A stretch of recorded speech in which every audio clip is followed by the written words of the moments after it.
At dito na nga magsisimula ang aming Boracay adventure. Ready na ba kayo? Kaya samahan nyo kami sa buong biyahe at tingnan natin kung ano ang naghihintay sa amin sa Boracay.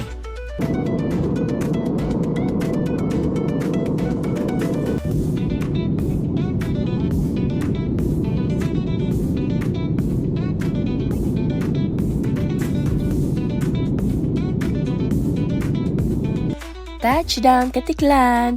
Safe and smooth ang flight namin. Ramdam na namin ang Boracay vibes. Hello, success to success.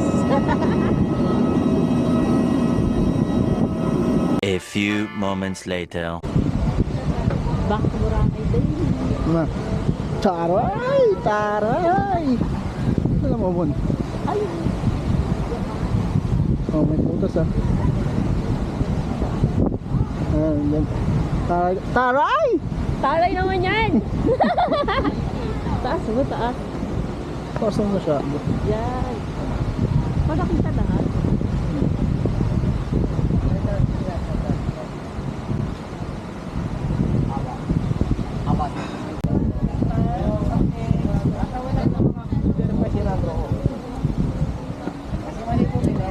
Anong pakiramdam? First time sa Banao.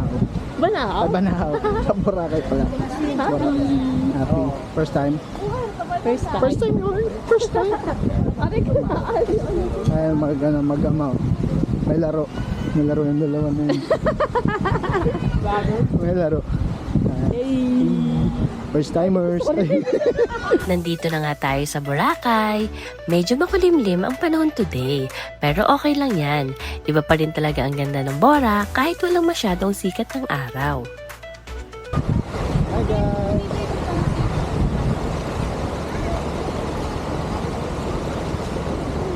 Ba!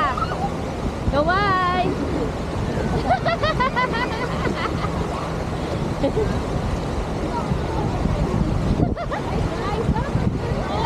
Hi guys!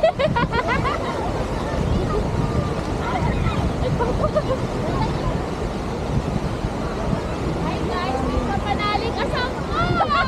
Dito kami pala! Ba't di ka sumama? Layo lang yun. Layo pa birthday yun.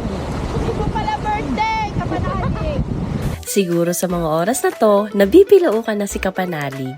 Kanina pa kasi namin siya topic. Ibang klase talaga ang feeling dito sa Boracay. Kahit simpleng lakad lang sa tabing dagat, sobrang nakaka-relax na. Tara, samahan nyo kami habang ninanamnam natin ang preskong simoy ng dagat at ang napakagandang tanawin.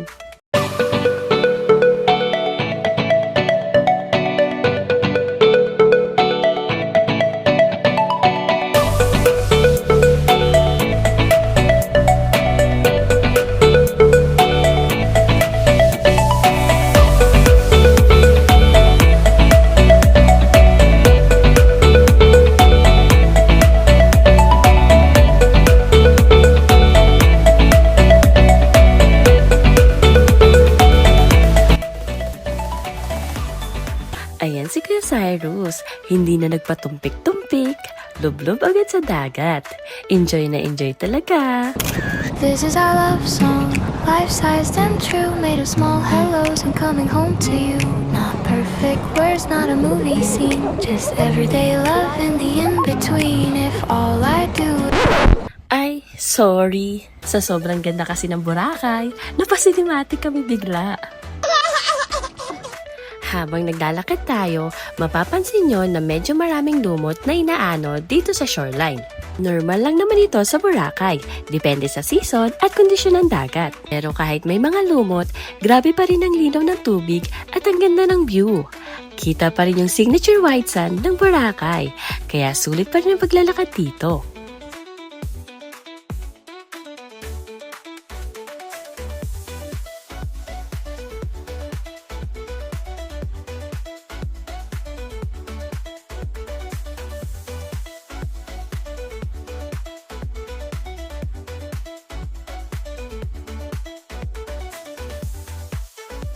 Nandito na tayo ngayon sa Station 1, isa sa mga pinaka-relax at pinakamagandang bahagi ng Boracay.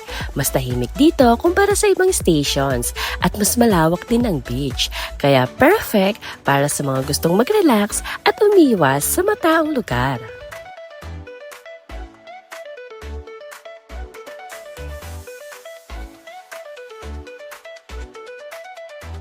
Malapit na tayo sa sikat na Willis Rock sa Station 1. Isa ito sa mga pinakakilalang landmark dito sa Boracay at isa rin sa mga paboritong puntahan ng mga turista para magpicture at mag-alay ng panalangin.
Ma'am, yung 360 niyo, ma'am.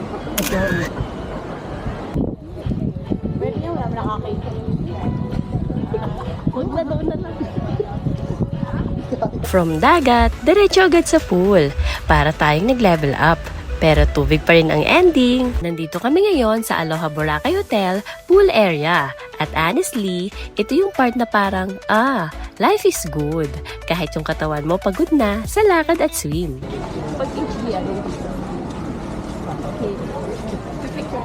Ay, tapos sa likod. Kita ka ba? Paano ko na makukuha yan? Sulit.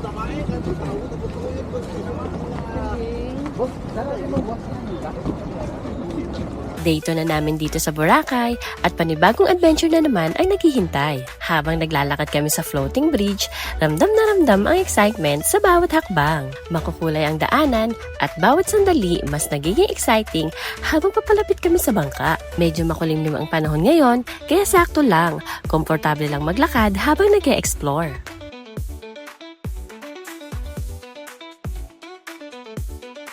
Konting lakad pa, and we're finally here! Ready na para sa island hopping.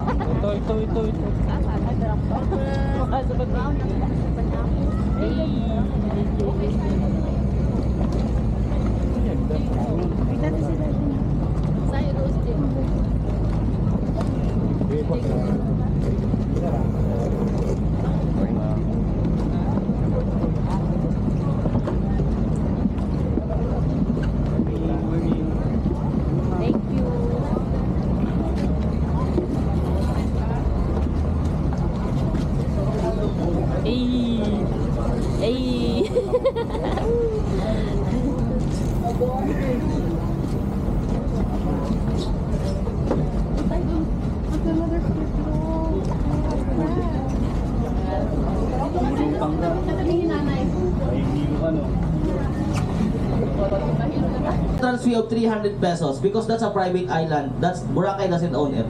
So it has an entrance fee of 300 pesos. So wala naman po tayong magagawa sa labas. So you will just wait for the others to come. So, Isa na namang araw ng adventure sa gitna ng dagat.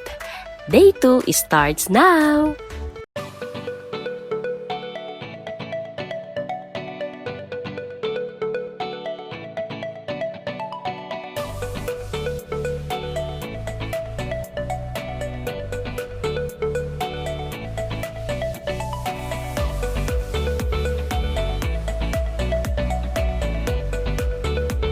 Nandito na tayo sa Ilig-Iligan Beach. Syempre, para mas feel ang Boracay vibes, nagpa-break muna tayo.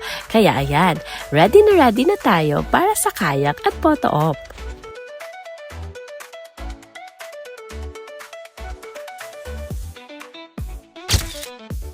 Perfect! Feel na feel ko na talaga ang Boracay vibes. Sa bawat pipicture ko. Sexy! Pa-autograph pa, mama, pa-autograph. Ito background natin sir, tapos pwede rin dito. Okay. Ito po yung isla ng Ilig-Iligan. Ang Puka Beach, malayo. Dito po sa likod. Taga po Beach po kami sir. Malakas po yung alon doon, kaya dito kami nag-stay na.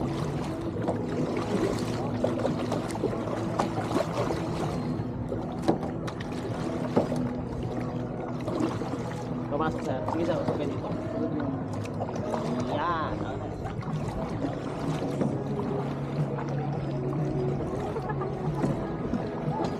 Hello guys! Kaya pa yan today?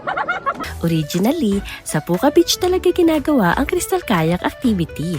Pero dahil medyo hindi maganda ang panahon at para masigurong ligtas ang lahat, inilipat muna ito sa Ilig-Iligan Beach bilang alternative location. Kahit iba ang venue, siguradong may enjoy pa rin natin ang Crystal Kayak experience dahil napakalinaw ng tubig at napakaganda ng paligid. Yeah, hello! How much? Ilaglag na yan! Kaya pala yung silong na dish sa kayo. Kaya ba yun? Kaya ka dito? Kaya po yata siguro dyan, pero wala, nagigula tayo. Kaya siguro. Bukod sa Crystal Kayak, dinadayo rin ang Ilig-Iligan Beach dahil sa napakalinaw nitong tubig at tahimik na ambience. Perfect ito kung gusto mong mag-relax, mag-swimming o simpleng mag-enjoy sa ganda ng kalikasan. At kung sawa ka na sa mataang beach, siguradong magugustuhan mo ang payapa at presong vibe ng lugar na ito.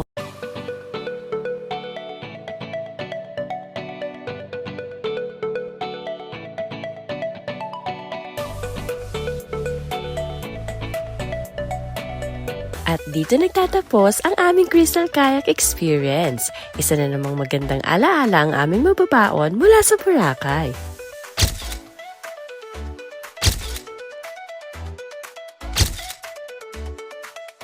Nakasakay na kami ng bangka at pabalik na sa Pampang. Hindi ko na na-record ang pagpunta namin sa lunch at Crystal Cove dahil mas pinili naming nandamin at i-enjoy ang bawat sandali dito sa Boracay. Kaya ngayon, ang mahalagang moment para sa amin ay ang pag-enjoy sa biyahe, pagsayaw habang umaandar ang bangka at ang paghanga sa ganda ng dagat.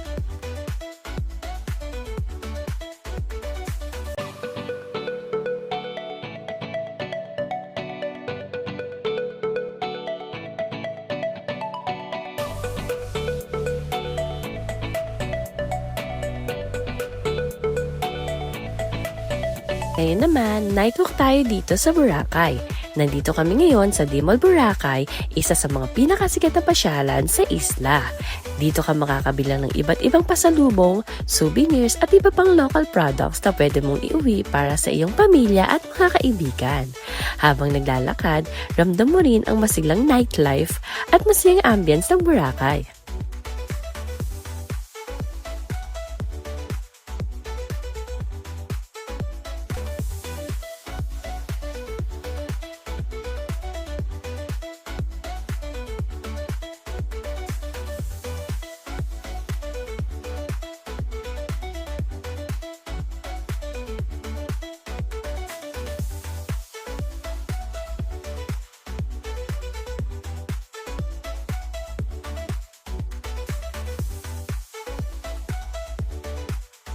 At dito nagtatapos ang ating Boracay Adventure. Maraming salamat sa pagsama. Hanggang sa susunod na adventure. Bye-bye!